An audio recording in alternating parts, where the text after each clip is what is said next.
Olá, amados, retomando os trabalhos de Gênesis. Hoje nós vamos dar uma olhadinha e ler o capítulo 36. É um capítulo com genealogias, então nós estaremos falando de um monte de nomes complicados, difíceis, nomes que eram habituais para aquela época, alguns ainda em uso nos dias de hoje, porém a maioria, obviamente, são nomes esquisitos para nós, mas faz parte de uma cultura, faz parte da história da palavra do Senhor. E já de antemão quero dizer o seguinte, que se isso está na Bíblia, gente, existe algo que Deus nos quer falar. E no final nós vamos dar uma pincelada sobre essas coisas, tá bom, gente? Então não se assustem com esse monte de nome esquisito e vamos seguir adiante e vamos buscar e entender, procurar entender aquilo que Deus tem reservado para nós agora, nesse lugar, nesse momento, tá bom? Convido vocês para que possamos juntos fazer uma oração ao nosso poderoso Deus. Pai querido, aqui agora, Senhor, nós clamamos e pedimos para que Tu venhas e estendas a Tua poderosa mão sobre nós, para que, Senhor, possamos compreender o que Tu tens reservado para nós. Deus Todo-Poderoso, eu sei que Tu tens algo para nós, eu sei que tens algo para cada vida que está ouvindo esta palavra. Meu Deus, em nome de Jesus, manifesta o Teu fogo, Tua glória, a Tua presença e o Teu poder, para que, ó Deus, o nome de Jesus seja honrado, glorificado em tudo isso que nós viermos a fazer agora. Repreendo todo o mal e ordeno que Satanás e toda a hoste perversa do mundo das trevas seja removido e retirado das nossas vidas, em nome do Senhor Jesus. Eu declaro sobre este momento, eu declaro a presença do Senhor, a mão poderosa do Senhor dos Senhores e Rei dos Reis. Eu declaro a vitória do Senhor Jesus sobre cada vida, cada coração que está ouvindo esta palavra, em nome de Jesus. Amém. Então vamos lá, gente. Convido vocês para que possamos juntos abrir Gênesis capítulo 36, tá? E vamos proceder à leitura. Muito bem, gente. Gênesis 36.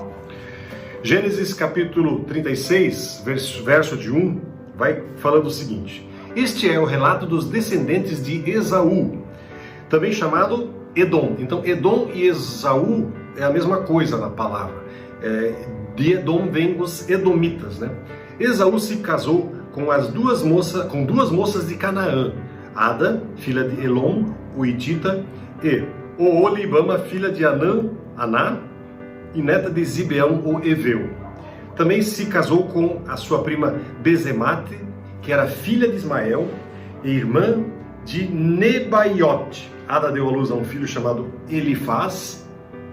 Bezemate deu à luz a um filho chamado Reuel. Oholibama deu à luz a filhos chamados Jeus, Jalão e Corá. Todos esses filhos nasceram a Esaú, na terra de Canaã.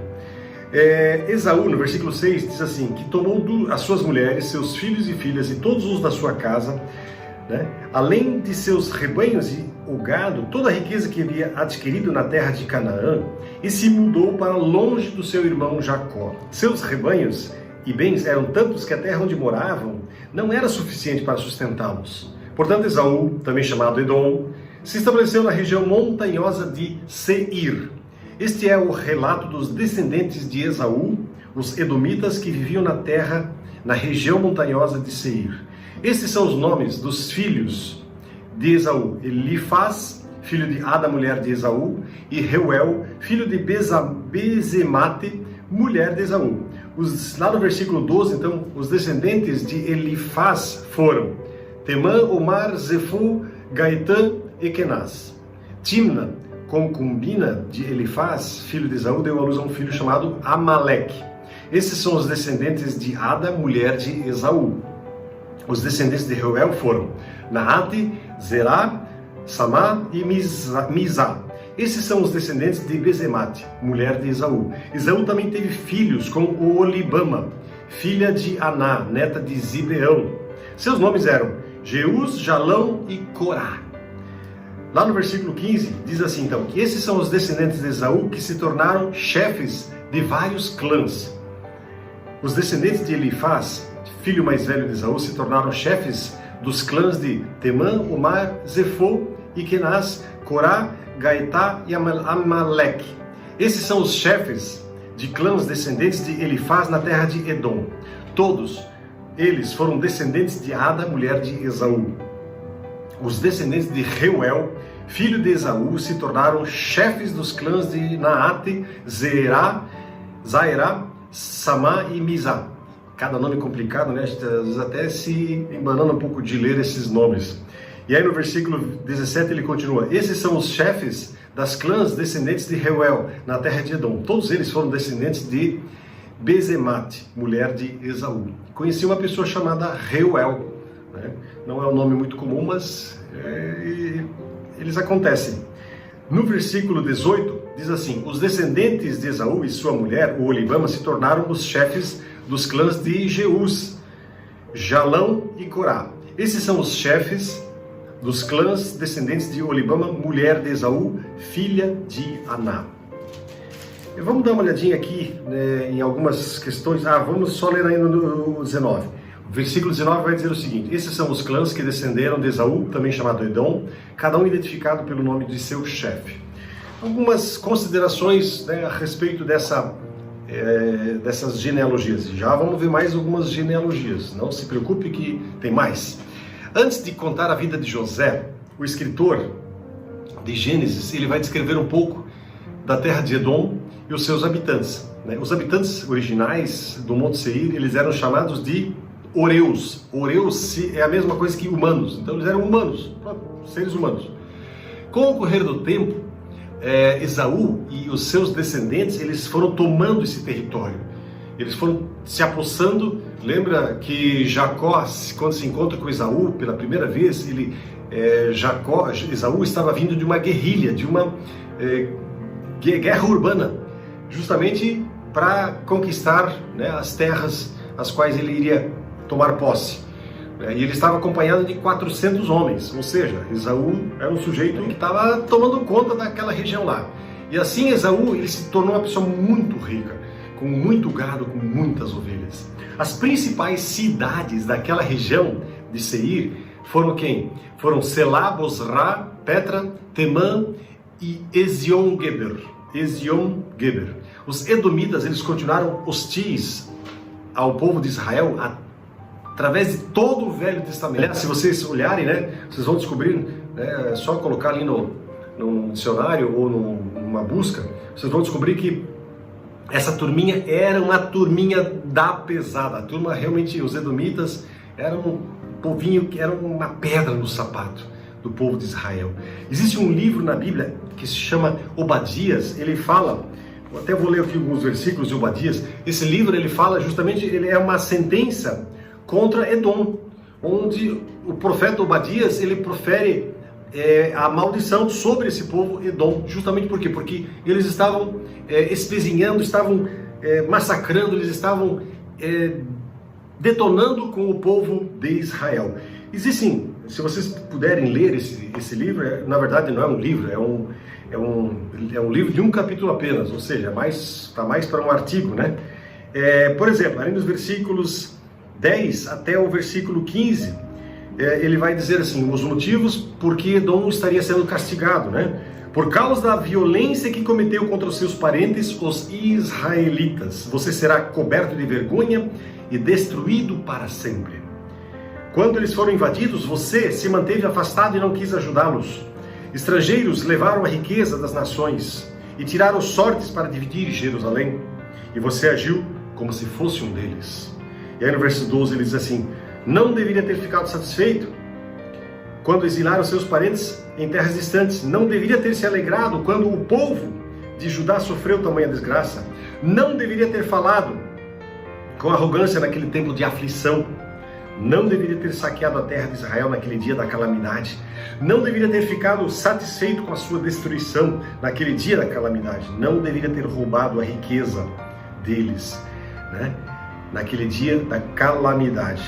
E assim a gente poderia continuar falando, né, mais algumas coisas. Então esse livro ele fala justamente sobre essa questão do livro dos edomitas e da transgressão e da maneira como eles estavam tratando o povo de Israel, né? Bom, e aí voltando agora a Gênesis 36, vimos ali no versículo 2 que Esaú vai tomar duas mulheres, né? Essas duas mulheres, né, daquela região de Canaã, melhor dizendo. Esaú habita nessas montanhas de Seir, isso está lá no versículo de número 8, que nós acabamos de ler, e parece que ali temos assim como que uma declaração formal de que os dois povos estão se separando. O povo de Esaú vai para um lado e o povo de Jacó vai para outro lado, tá certo? Isso após o falecimento de Isaac. Vamos dar uma olhadinha a partir do versículo 20, nós temos os descendentes de Seir, os habitantes originais de Edom ou Seir. Esses são os nomes, versículo 20, esses são os nomes das tribos que descenderam de Seir, o Oreu, que habitavam na terra de Edom, e são esses, Lotã, Sobal, Zibeão e Aná, Dizon, Ezer e Dizã. Esses são os chefes das clãs dos Oreus, descendentes de Seir, que habitavam na terra de Edom. Os descendentes de Lotã foram Ori e Emã. A irmã de Lotã se chamava Timna. Os descendentes de Sobal foram Alvã, Manaate, Ebal, Sefo e Onã. Os descendentes de Zibeão foram Aiá e Aná. Foi esse Aná que descobriu as fontes de águas quentes no deserto quando levava os jumentos de seu pai para pastar. Aí no versículo 25 vai dizer o seguinte, que os descendentes de Aná foram seu filho Dizon e sua filha Oolibama. Os descendentes de Dizon foram Rendá, Esban, Itran e Querã. E os descendentes de Ezer foram Bilã, Zaavã e Acã. Aí no versículo 28, ele vai dizer o seguinte, os descendentes de Dizã foram Uz e Arã. Esses, portanto, foram os chefes das clãs Oreus. Lotã, Zobal, Zibeão, Aná, Dizon, Ezer e Dizã. E os clãs Oreus são identificados pelo nome de seus chefes, que habitavam na terra de Seir. Então aqui nós temos aí a descendência de Seir. Seir é um nome que no original significa um cara rude, um cara assim grosseiro, ou ainda algumas traduções vão dizer que ele significa o cara que era mais cabeludo, assim, né? E aí então nós temos que Seir foi uma pessoa, mas também se torna uma região, porque os descendentes de Seir vão para uma determinada região, que é uma região montanhosa. Então a região de Seir é uma região montanhosa e inclusive existe um monte chamado Seir, né? É o lugar em que obviamente habita esse povo e que depois, né, vem a ser a morada dos Edomitas. Versículo de número 31 vai dizer o seguinte, os reis que surgiram a partir de Edom. Versículo 31. Esses são os reis que governaram na terra de Edom, antes de os israelitas terem rei. Belá, filho de Beor, reinou em Edom, na cidade de Dinabá. Quando Belá morreu, Jobabe, filho de Zerá de Bosra, foi seu sucessor. Quando Jobabe morreu, Uzã, da terra dos Temanitas, foi seu sucessor. E quando Uzã morreu, Hadad, filho de Bedade, foi seu sucessor na cidade de Avite. Foi Hadad quem derrotou os midianitas na terra de Moabe. Aí no versículo 36 diz assim que quando Hadad morreu, Samlá, da cidade de Masreca, foi seu sucessor. E quando Samlá morreu, Saul, da cidade de Reobote, próxima ao Eufrates, foi o seu sucessor. Quando Saul morreu, Baal, Hanã, esse Saul aqui é outro Saul, não é o Saul que nós conhecemos, né, que é do tempo de Davi. Quando, desculpa, não é que nós estávamos, no versículo de número 38. Quando Saul morreu, Baal, Hanã, filho de Acbor, foi seu sucessor. E quando Baal, Hanã, filho de Acbor, morreu, Hadad foi seu sucessor na cidade de Paú.